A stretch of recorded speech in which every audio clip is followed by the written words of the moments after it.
Hey guys, welcome to the Liberal Hive Mind, a channel solely focused on exposing the abundant hypocrisy of the left. They didn't get the memo, they didn't get the message. We've been talking about Bud Light now for what, 2.5 months? Has it been 3 months? I think we're approaching on the 3-month mark. And the one thing you hear repeated over and over again from industry experts, from people like me, just random doofuses reporting on this stuff, just yelling in a microphone, the one thing you hear over and over again is that this Bud Light thing isn't gonna go away. They've dug the hole so deep that they're not just going to be able to weather the storm, not say anything for a couple months and then slowly creep back into the public eye, hoping people have goldfish memories and poof, their problems just go away. That's what everyone's been saying. That has been the analysis here. And everyone got the memo, apparently everyone except for Bud Light. This week, Bud Light tried to creep back onto Twitter. They haven't tweeted since early to mid-April. Right when the Get Woke, Go Broke backlash started to really hit hard. They haven't tweeted a thing since April 1st, and then I think they did one little tweet on April 14th. Well, now apparently Bud Light is back, pretending as if nothing happened. Still no apology, still haven't taken any significant action, and they're expecting that things are just gonna magically work in their favor. Well, let's just say it's yet again another embarrassment for Bud Light, as every single post got ratioed into oblivion. Let me show you guys exactly what's going on, as well as a little update on where Bud Light's really at. We've got some stuff to get into, so let's roll the tape. Alright folks, so let's take a look at the Bud Light Twitter account. On April 1st, 2023, when things seemed as though they were okay, take a look just how often Bud Light was posting. That's 4 posts in a single day. 2 weeks later, as the boycott started to hit, they posted once, thank God it's Friday, on April 14th, with a picture of a Bud Light can, and well, the numbers pretty much speak for themselves. 33,000 comments, 5,000 likes, a supremely bad ratio, and ever since then, well, they haven't posted anything. Until, well, a couple days ago, June 22nd, 2023, Bud Light posts this beer commercial.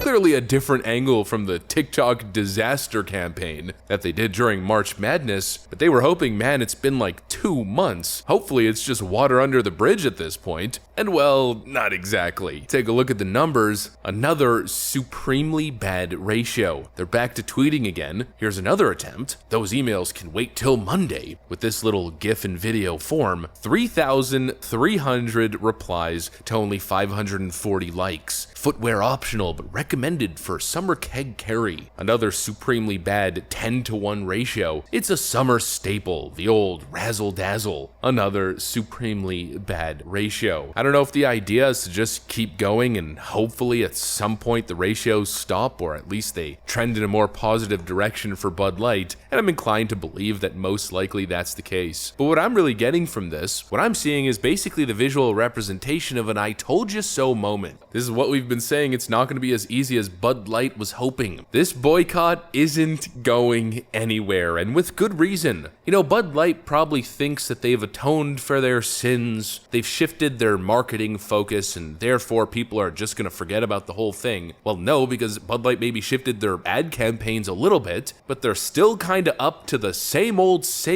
like this, for instance, being a huge sponsor at a Toronto Pride Parade.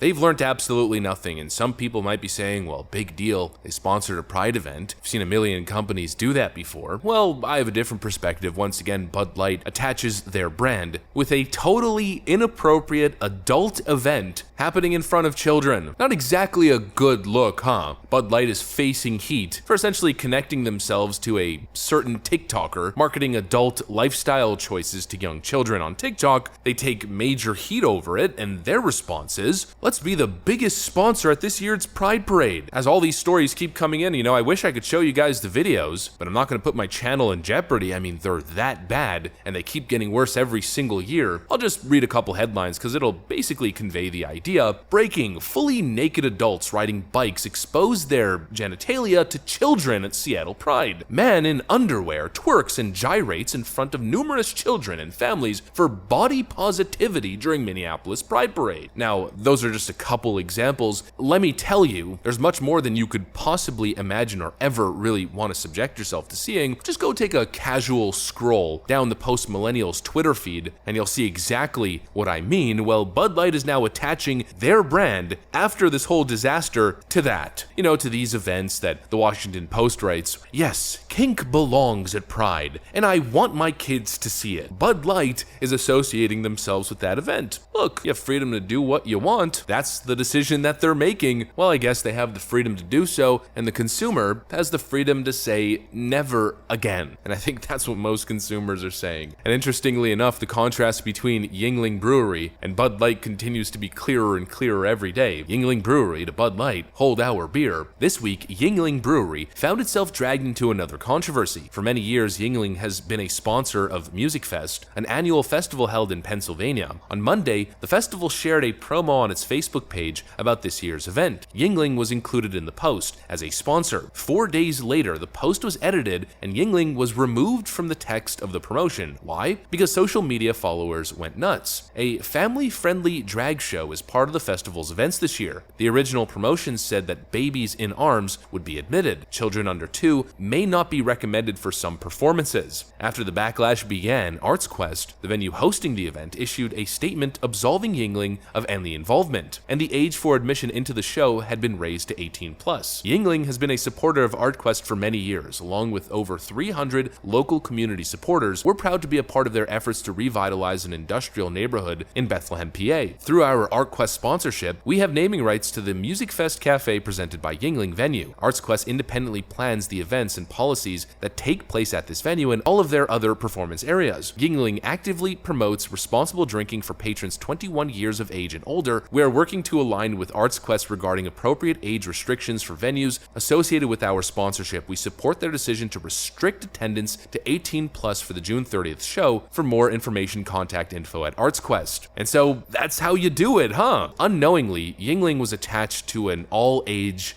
drag show, and they immediately pulled their sponsorship, and they immediately got their name, got their brand pulled off the banner, got the actual event company to issue a clarifying statement and an apology, and only came back on after it was official that the event was 18+. That is exactly how the job is done. It's a masterclass in how to handle one of these sensitive PR issues. It seems so easy for Yingling, yet Bud Light continues to trip all over itself because they're sincerely disingenuous, they're awful, they're corporate snakes, and they don't actually mean anything when they pretend as if they've heard the consumer and are doing something. Totally pathetic. And one last little thing just to show you how desperate this company has become. Not exactly sure how credible this story is. I don't live in China and I don't know how prevalent Bud Light is in China, but apparently, according to Daniel Horowitz from The Blaze, I think he works at The Blaze, he writes on Twitter, a listener of mine who lives in China notes that he's never seen a Bud Light ad in China before. He says that the last few weeks they are everywhere with a couple photos here. It seems as though Bud Light's strategy, once again, instead of apologizing and doing the right thing, is to pivot and to try to expand into China with all that old expired beer that they're failing to sell in the American retail market space. Absolutely pathetic, and knowing anything about consumers in China, considering how they react to, let's just say, woke movies and such. They even have a term for woke Westerners. Well, I have a feeling that once the Chinese market gets an idea of what Bud Light is really about, that we're going to be reporting on this pretty soon as yet again another Bud Light spectacular, embarrassing failure. Anyways, that's what I got for you guys. Hopefully you enjoyed the video. If you did, make sure to leave a like and possibly subscribe to the channel. You know that we would love to have you here. Thanks for watching, folks, and I'll see you on the next one.